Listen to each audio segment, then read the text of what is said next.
वज़ीर-ए-आज़म नरेंद्र मोदी आज उत्तर प्रदेश के शहर गोरखपुर का दौरा करने वाले हैं। PM Modi Gorakhpur fertilizers plant का इफ्तिताह करेंगे, जिसका संगे बुनियाद उन्होंने 2016 में रखा था। ये फर्टिलाइजर प्लांट 30 से ज्यादा बरसों से बंद पड़ा हुआ था। इसे तकरीबन 8,600 करोड़ रुपए की लागत से तैयार किया गया है। ये फर्टिलाइजर प्लांट हर रोज 3,850 मैट्रिक टन यूरिया की पैदावार करेगा। इसी दौरान पीएम मोदी गोरखपुर के एम्स का भी इफ्तिताह करेंगे, जिसे 1,000 करोड़ रुपए से ज्यादा की लागत से तैयार किया गया है।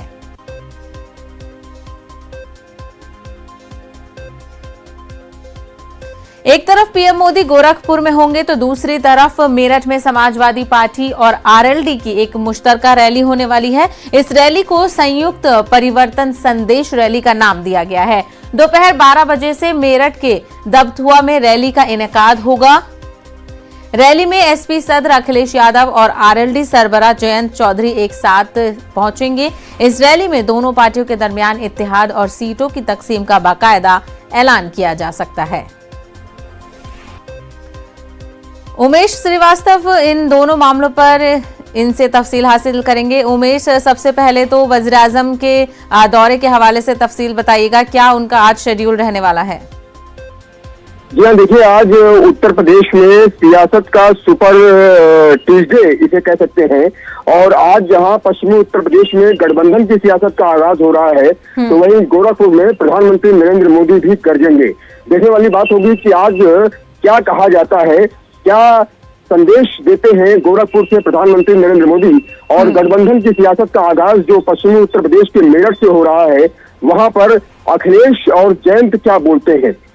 अखिलेश और जयंत की चुनावी सभा पर निगाहें हैं, क्योंकि समाजवादी पार्टी और रालोद के गठबंधन का आज औपचारिक ऐलान हो रहा है। और आज ही गठबंधन की सीटों का भी ऐलान होगा कि कितनी सीटों पर समाजवादी पार्टी लड़ेगी और कितनी सीटों पर राष्ट्रीय लोकदल लड़ेगी। तो ऐसे में देखने वाली बात होगी कि जब जयंत चौधरी और अखिलेश यहाँ पर आएंगे तो वो क्या कहते हैं और किस अंदाज में शब्दों से राजनीतिक तीर चलाते हैं। बहरहाल आज का दिन बेहद इंपॉर्टेंट है, क्योंकि एक तरफ प्रधानमंत्री नरेंद्र मोदी गोरखपुर में गरजेंगे तो दूसरी तरफ पश्चिमी उत्तर प्रदेश के मेरठ में अखिलेश और जयंत की जनसभा है। और निश्चित तौर पर देखने वाली बात होगी कि आज प्रधानमंत्री नरेंद्र मोदी क्या कहते हैं, क्योंकि गोरखपुर को भी आज बड़ा तोहफा मिलने जा रहा है। ऐसे में आज का दिन बेहद राजनीतिक लिहाज से बेहद इंपॉर्टेंट हो जाता है, बेहद महत्वपूर्ण हो जाता है और सभी की निगाहें आज इन दोनों सभाओं पर रहेंगी। बिल्कुल, उत्तर प्रदेश में जो सियासी सरगर्मियां हैं वो काफी तेजी से तब्दील हो रही हैं। उमेश, जिस तरीके से एसपी और आरएलडी का इत्तेहाद हुआ है, कहीं ना कहीं क्योंकि आरएलडी हमेशा से किसानों के मामले को लेकर बोलती रही है, जयंत चौधरी, तो ऐसे में उनको फायदा भी हो सकता है। क्या लगता है कि कितनी सीटों का बंटवारा इन दोनों में हो सकता है आज? देखिए, गठबंधन की सीटों का बंटवारा आज हो सकता है, आज ऐलान हो सकता है। अखिलेश यादव भी मंच पर रहेंगे, जयंत चौधरी भी मंच पर रहेंगे और दोनों पार्टियों के बीच में समझौता हो चुका है। गठबंधन की सीटों को लेकर भी समझौता हो चुका है, इसका औपचारिक ऐलान बाकी है। ऐसे में देखने वाली बात होगी कि संख्या क्या होती है, कितनी सीटों पर रालोद लड़ता है और कितनी सीटों पर समाजवादी पार्टी लड़ती है, ये देखना बेहद महत्वपूर्ण होगा। और ऐसे भी कयास लगाए जा रहे हैं कि आज राज्यभर भी शिरकत कर सकते हैं, इस गठबंधन की रैली में राज्यभर भी आ सकते हैं। तो ऐसे में आज गठबंधन की सीटों का ऐलान होगा, आज गठबंधन की सियासत का आगाज होगा, क्योंकि उत्तर प्रदेश में समाजवादी पार्टी लगातार ये कह रही है कि गठबंधन इस बार बेहद मजबूत है और इस बार गठबंधन परिवर्तन करेगा। और इस रैली का नाम भी संयुक्त परिवर्तन संदेश रैली दिया गया है।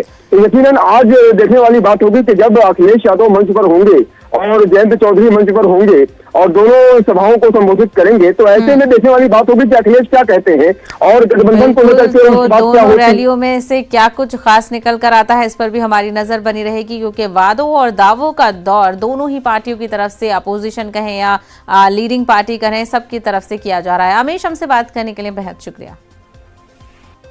दिल्ली में आज संयुक्त किसान मोर्चा की अहम मीटिंग होने वाली है, जिसमें तहरीक को आगे बढ़ाने या खत्म करने समेत कई मामलात पर फैसला लिया जाएगा। किसान मीटिंग को लेकर दिल्ली के सिंघू बॉर्डर पर हलचल तेज हो गई है। किसानों की तरफ से हुकूमत को दी गई डेडलाइन आज खत्म हो रही है। संयुक्त किसान मोर्चा ने हुकूमत से एमएसपी कमेटी की तश्कील, किसानों पर दर्ज मुकदमात वापस लेने और एहतजाज में मारे गए किसानों के खानदानों को मुआवजा देने के बारे में अपना मौक़िफ़ वाज़ेह करने को कहा था। किसानों का कहना है कि मुज़ाकरात के लिए सरकार संजीदा नहीं है। हालांकि गुज़िश्ता रोज हुकूमत से बातचीत के लिए किसानों ने 5 रुकनी एक कमेटी तश्कील दी है। वहीं आज दिल्ली की सड़कें खोलने के मुतालबे पर सुप्रीम कोर्ट समाअत करेगा। इससे कबल इस मामले पर 21 अक्टूबर को समाअत हुई थी। गुज़िश्ता 1 साल से जारी किसान तहरीक की वजह से सड़कें बंद हैं। बता दें कि वज़ीर-ए-आज़म मोदी ने 19 नवंबर को गुरु नानक जी की यौम पैदाइश पर तीनों ज़राई कवानीन को मनसूख करने का ऐलान किया था।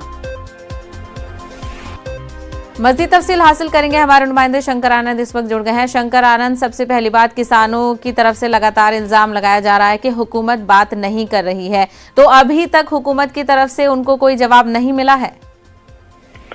देखिए, जिस तरह से पिछली बैठक की अगर बातचीत करें तो पिछली बैठक के दौरान ये चर्चा किया गया था कि 5 सदस्यीय टीम का गठन किया जाए और ये 5 सदस्यीय टीम केंद्र सरकार के द्वारा जो लोग होंगे, जो अधिकारी होंगे, उनके साथ में ये लोग बातचीत करेंगे। लेकिन कल तक कोई बात औपचारिक तौर पर मीटिंग नहीं हुई। हालांकि जो किसान संगठन के नेताओं का कहना है कि फोन पे जरूर बातचीत हुई थी और आमने सामने बैठ करके कोई बातचीत अभी नहीं हुई है।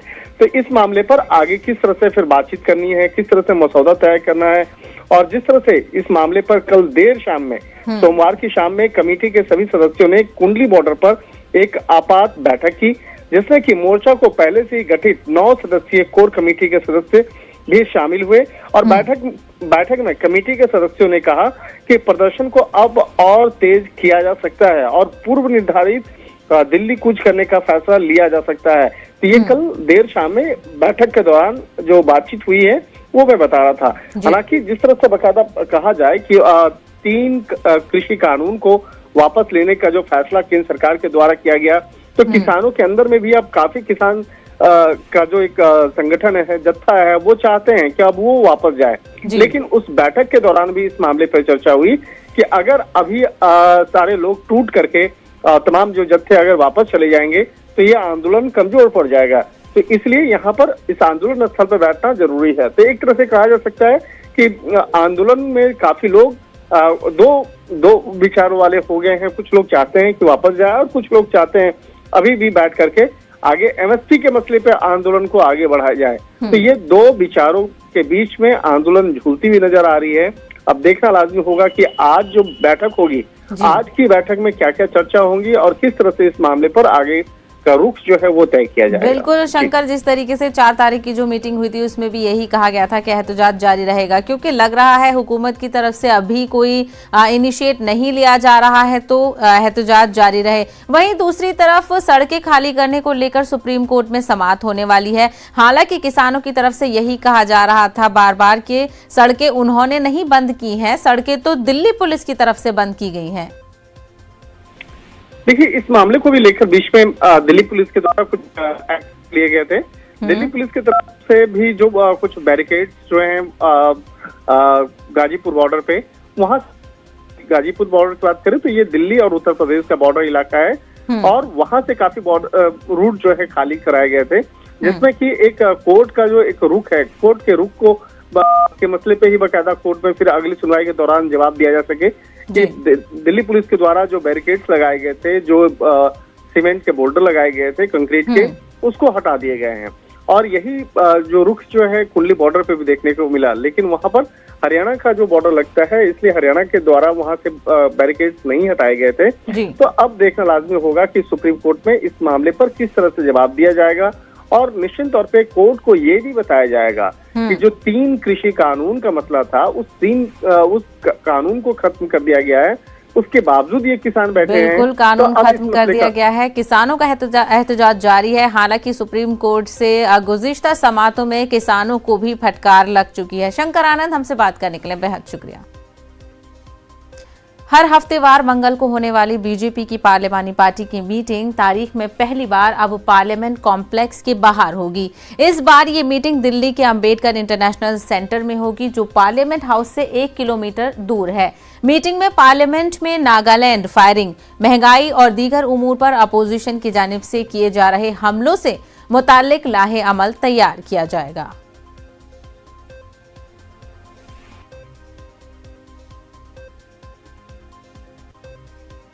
आज की ताजा खबर में फिलहाल रुकेंगे एक छोटे से ब्रेक लें, जल्द लौटेंगे कुछ और खबरों के साथ।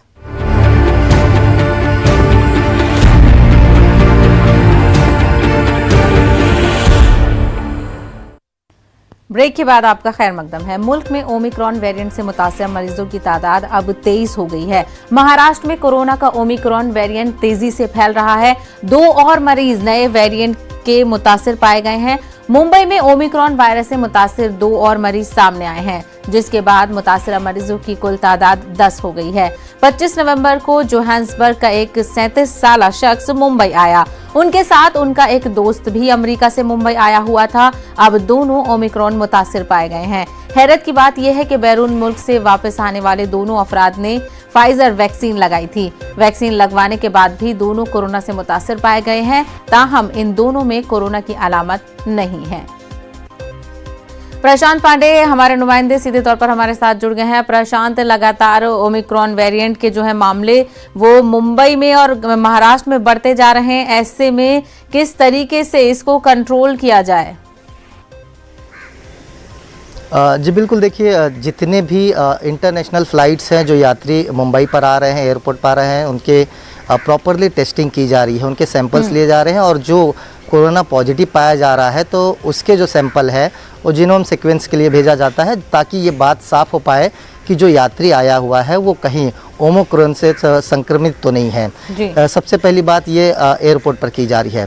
दूसरी, अगर एक बार आंकड़ों पर हम ध्यान दें तो कल तक 8 आंकड़े थे। कल रात में जो एक जानकारी आई कि मुंबई में भी 2 ओमिक्रॉन के संक्रमित पाए गए हैं, पॉजिटिव पाए गए हैं, आंकड़े 10 हो गए हैं। देखिए मुंबई में, अगर मुंबई से सटे इलाके की बात की जाए, कल्याण डोंबिवली, वहाँ पर एक जो है मरीज पाया गया है। दूसरा पुणे में पाया गया है।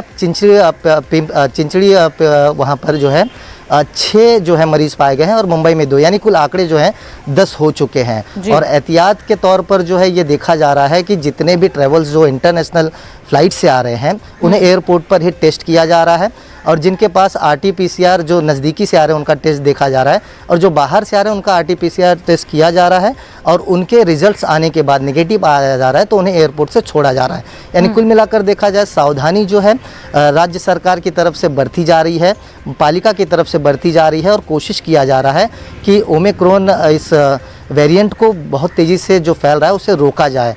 और जो गाइडलाइंस है वो BMC ने ऑलरेडी जारी की हैं कि लोगों को हमेशा मास्क पहनना है, और उनके जिनके 2 डोजेस नहीं हुए हैं उन्हें अधिकतर ट्रैवल करने के लिए पूरे मुंबई में मना कर दिया गया है, चाहे वो लोकल में हो या चाहे पब्लिक ट्रांसपोर्ट में हो, तो उस पर पूरी तरह से रोक लगा दी गई है। जिनके 2 डोजेस पूरे हुए हैं उन्हें सफ़र करने की अनुमति दी गई है। तो ऐसे में अब जैसे आज शाम को जब एक बार फिर से ओमिक्रॉन वेरिएंट की जो लिस्ट है वो पालिका की तरफ से, प्रशासन की तरफ से जारी की जाएगी, तो स्पष्ट हो पाएगा कि कितने और नए मरीज पाए जा रहे हैं या कितने कंट्रोल में करने में जो है पालिका की पूरी नजर है इन मामलों को कंट्रोल करने के लिए। हालांकि कितना ये कारगर साबित होता है इस पर नजर बनी रहेगी, क्योंकि इसको रोकना इस वक्त बेहद जरूरी है। प्रशांत, हमसे बात करने के लिए बेहद शुक्रिया।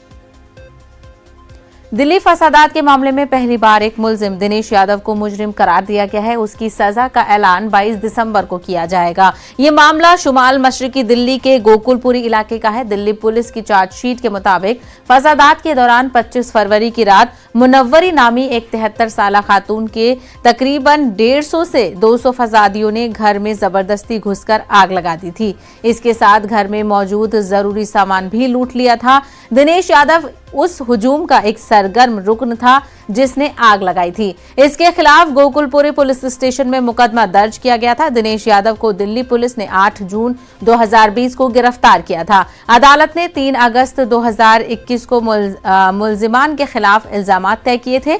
करकरडूमा कोर्ट के एडिशनल सेशन जज वीरेंद्र भट्ट ने दिनेश यादव उर्फ माइकल को फसादात, आतिशजनी, डकैती और मुश्तल हुजूम के साथ मिलकर घर में जबरदस्ती दाखिल होने का मुजरिम करार दिया है। सुशील पांडे मजीद तफसील के साथ हमारे साथ जुड़ रहे हैं। सुशील, करकरडूमा अदालत लगातार दिल्ली फसाद को लेकर काफी अच्छी पेशरफ्त कर रही है, और अब जो मामला पेश आया था बुजुर्ग खातून के साथ, उसमें मुलजिम को सजा का भी ऐलान होने वाला है।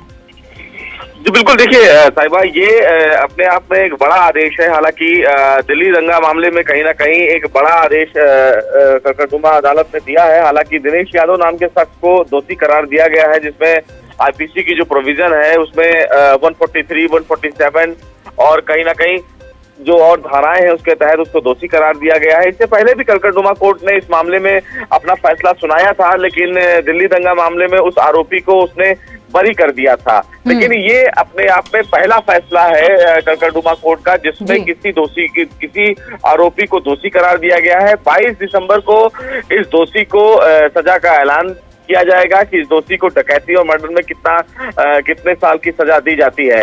हालांकि सबसे महत्वपूर्ण बात इस मामले में यह है कि दिल्ली दंगा को लेकर जो फास्ट ट्रैक सुनवाई चल रही थी, उस सुनवाई को देखते हुए कहीं ना कहीं अपने आप में ये एक बड़ा फैसला होगा। और जिस तरह कोर्ट ने एक 73 वर्षीय महिला के घर में जबरन घुसने और आग लगाने की जो पूरी वारदात थी, उसका दिल्ली पुलिस के ट्रायल को लेकर तमाम सबूतों के आधार पर उसे दोषी करार दिया है। और कहीं ना कहीं इसी आधार पर कलकत्ता कोर्ट के 2 और मामले जो है वो पेंडिंग है, उस पर भी आने वाले समय में फैसला कोर्ट सुनाएगा। बिल्कुल, तो लगातार दिल्ली फसाद मामले को लेकर सुनवाइयां जारी हैं और लोगों को इंसाफ की उम्मीद भी बढ़ती जा रही है। सुशील, हमसे बात करने के लिए बेहद शुक्रिया। आंध्र प्रदेश के 11वें पीआरसी को फौरी तौर पर नाफिज करने का मुतालबा करते हुए आज से एहतजाज शुरू कर रहे हैं। मुख्तलिफ महकमों के मुलाजमीन काले बैचों के साथ ड्यूटी पर हाजिर रहेंगे। पहले ही मुलाजमीन ने सीएस को लेकर 1 दिसंबर को 1 माह का एहतजाजी नोटिस दिया था।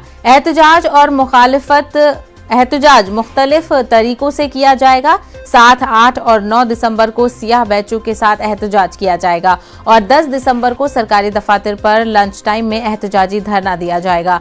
मुलाजमीन की जेएसी हुकूमत से मुतालबा है कि कम से कम पीआरसी रिपोर्ट यूनियन लीडरों को दी जाए।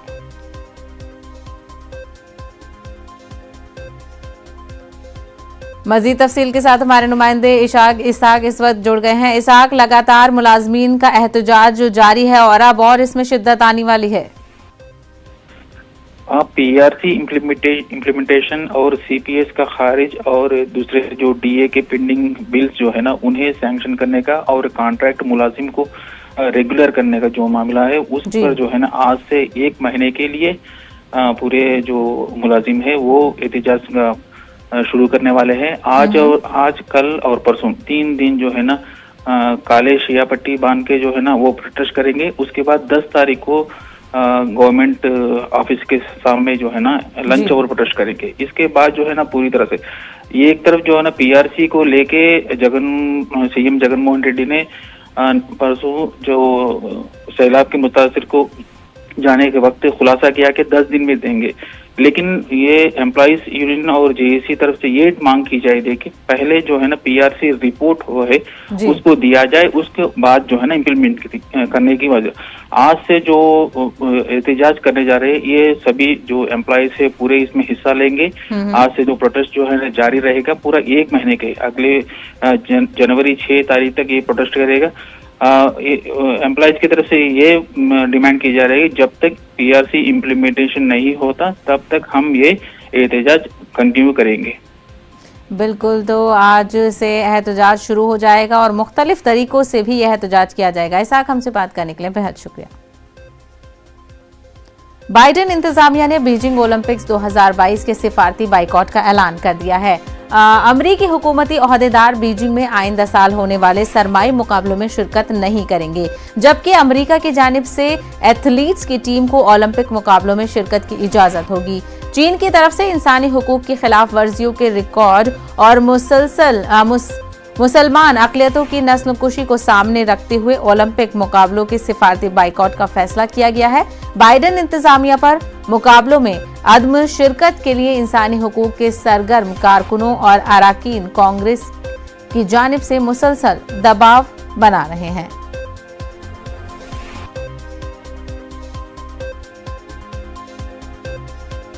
कोरोना वबा के दौरान बाहमी इमदाद इंसार का जज्बा मुस्तहकम हुआ है। मुल्क इस वबा से मुत्तहिद होकर मुकाबला कर रहा है। टीकाकारी के ऐलान के बाद हम बेहतर ताउन करें जिससे हम कोरोना को मात देने की जानिब कदम बढ़ा सकें। नेटवर्क 18 इस मुहिम में हर कदम पर आपके साथ रहेगा। जब तक सभी महफूज नहीं तब तक कोई महफूज नहीं होगा। इसी सोच की बुनियाद पर हमारी मुहिम संजीवनी का मकसद ये यकीनी बनाना है कि वैक्सीन पाना सभी हिंदुस्तानियों का हक है।